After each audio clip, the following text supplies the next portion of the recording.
Teal dear. Oh, ADDYI, you really are the gift that keeps on giving because you are just so goddamn awful. If you're not sure why I'm saying that, then I suggest you watch the previous 3 videos that I have done on this topic.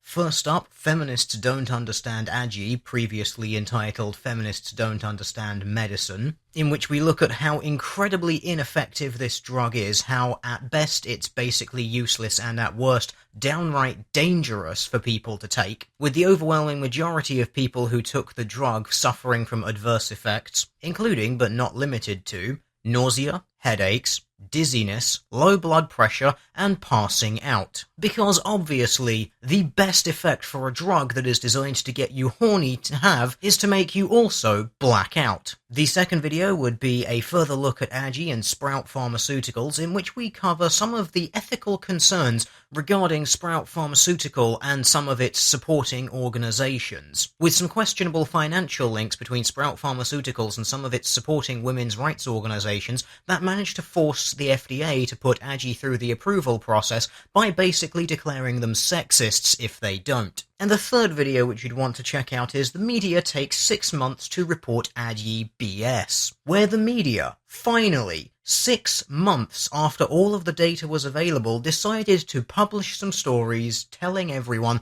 that ADDYI is basically a worthless drug. 6 months after it went to the market, they have finally decided to let the public know that this is a drug that you have to take every single day, a prescription costing around $800 a month, which will result in a woman being able to have half of one more satisfying sexual experience per month. Half a better lay for $800 a month, while not being able to ingest alcohol in any form whatsoever, lest you black out. And some further research, of course, also found out that taking ADDYI can have some adverse interactions with the contraceptive pill, making it less effective. Oh, and did I mention it was tested almost exclusively on men?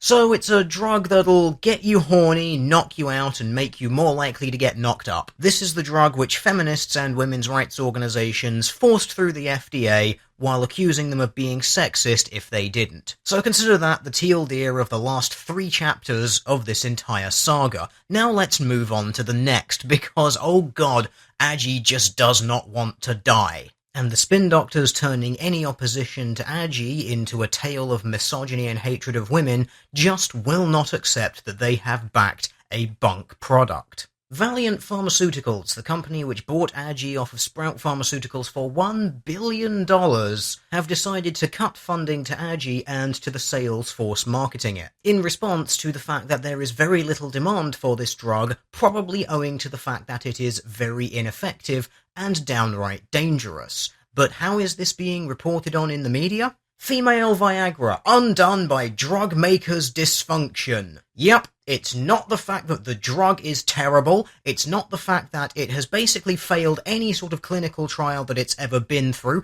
and was only ever allowed to go to market owing to political gender politics. But the main reason that it's failing in the market is because Valeant Pharmaceuticals isn't selling it right. I'm quite surprised they didn't just say that the patriarchy did it because society hates women, or some other bullshit. Now, admittedly, when you read through this, Valeant's handling of this drug has been pretty goddamn terrible. But honestly, I'm amazed that they even touched it at all. But as we're going to see going through this, pointing at Valeant Pharmaceuticals just seems to be yet another smokescreen for people to use to try and defend this drug, even though it is terrible and should never have made it to the market in the first place. So, back in August, Sprout Pharmaceuticals was flying high. It had recently received regulatory approval from the FDA to put ADDYI onto the market. At this point, it was purchased by Valeant Pharmaceuticals International, who bought it for $1 billion, which was twice the value of the company only 2 months earlier. However, owing to problems with Valeant Pharmaceuticals, its stock has depressed by around 85%, and apparently, according to this author, that is what has derailed what was once hailed as the female Viagra. We'll come to the reason for this depression in stocks a bit later. Shortly after this, Valeant dismissed the entire sales force behind the drug ADDYI and said it planned to reintroduce it this year. doctors have prescribed the drug fewer than 4,000 times as of February. Valeant's purchase of Sprout turned out to be a colossal failure, said Vicky Bryan, an analyst at Gimme Credit, a debt analysis firm. To have it fall apart in a couple of months, that's very alarming. The drug had its critics who questioned its effectiveness and pointed out its potential side effects, like dangerous drops in blood pressure or fainting, as well as the myriad of other effects which you've decided to glaze over in this article because they make it a little bit too obvious that this drug is downright dangerous for human consumption. Still, some analysts somehow managed to predict that millions of women would take the drug, and Sprout built a huge force in anticipation for those sales before FDA approval. Soon after Valeant took over, it doubled ADDYI's price to $800 and planned to sell it to patients through a mail-order pharmacy, in a move that should have surprised absolutely no one, given the fact that Valeant Pharmaceuticals has a pretty good track record of buying cheap drugs and then absolutely price gouging the consumer. A practice that has been catching up with them lately, hence the massive drop in their shares, and the fact that they are currently under federal investigation for their pricing practices. Shortly after acquiring ADDYI, however, they announced that they would be severing ties with the distributor that would have been used to get ADDYI out into the market, leaving the employees of Sprout Pharmaceuticals without even standard sales tools such as basic promotional materials like pamphlets and wall posters to go up in doctors' surgeries. A former employee of Sprout Pharmaceuticals said as weeks passed, several members of the sales team began to suspect that Valeant was either not interested or incapable of effectively selling ADDYI, thus totally passing the buck and attempting to absolve themselves of any responsibility for the fact that they produced a substandard product that shouldn't have even been on the market in the first place. Now this is where things get interesting, because this is where large sums of money are involved, and it seems to just turn into a massive circle of pointed blame fingers. Valeant Pharmaceuticals, at the time of purchasing Sprout Pharmaceuticals, was already under investigation for its dubious financial practices. Something highlighted by Mr. Pearson, who is Valeant's chief executive, in a speech he gave on stage in mid-October at a party meant to energize the ADDYI sales team, in which he forgot names of patients who he'd just spoken to and joked that Valeant had massively overpaid for ADDYI, before leaving very quickly. One possible explanation for this performance emerged a couple of days afterwards,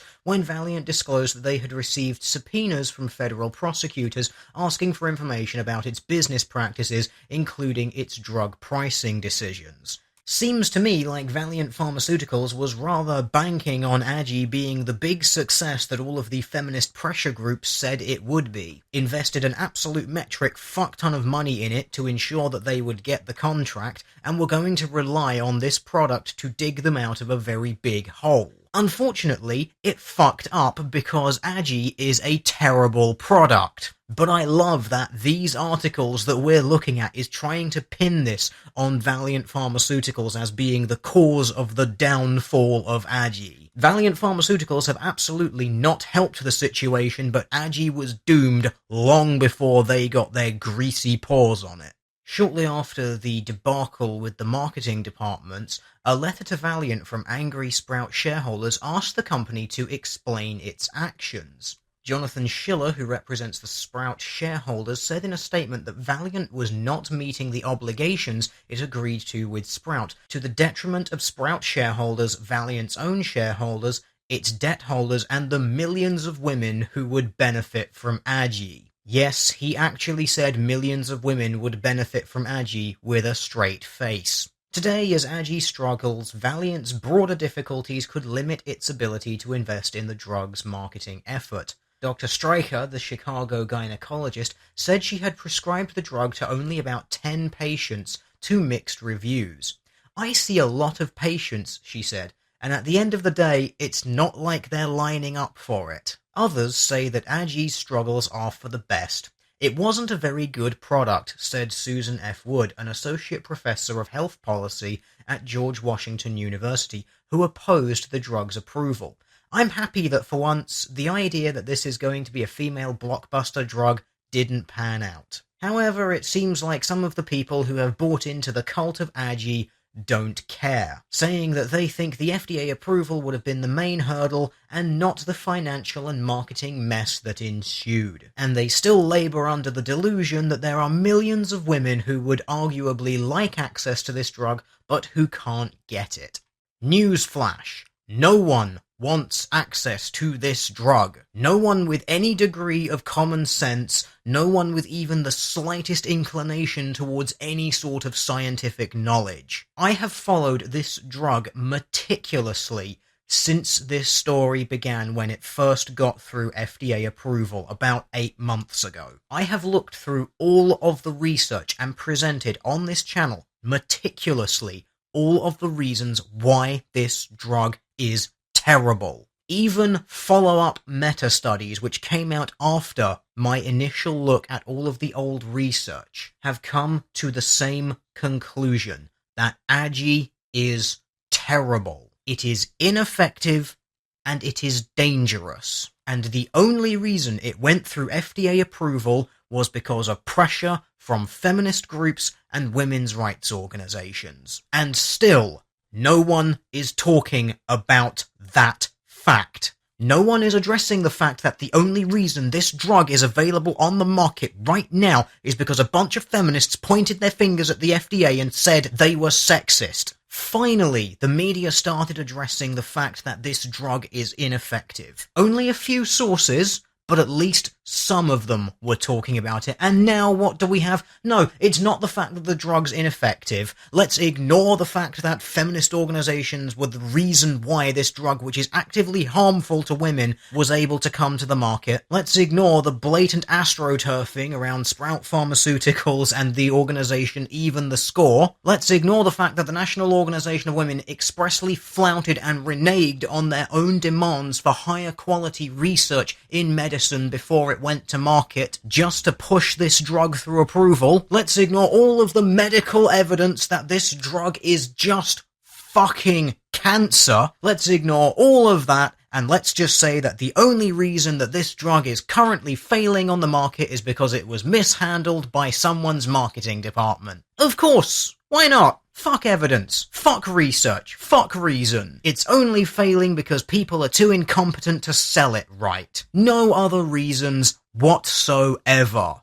Yes, I'm fucking mad about this. I do not like incompetence, but I especially despise willful ignorance and the intentional dissemination of misinformation. Get your shit together and realize that the only people to blame for this drug's failure are the people who forced it onto a market where it does not belong. Stop obfuscating this fact just to defend feminism.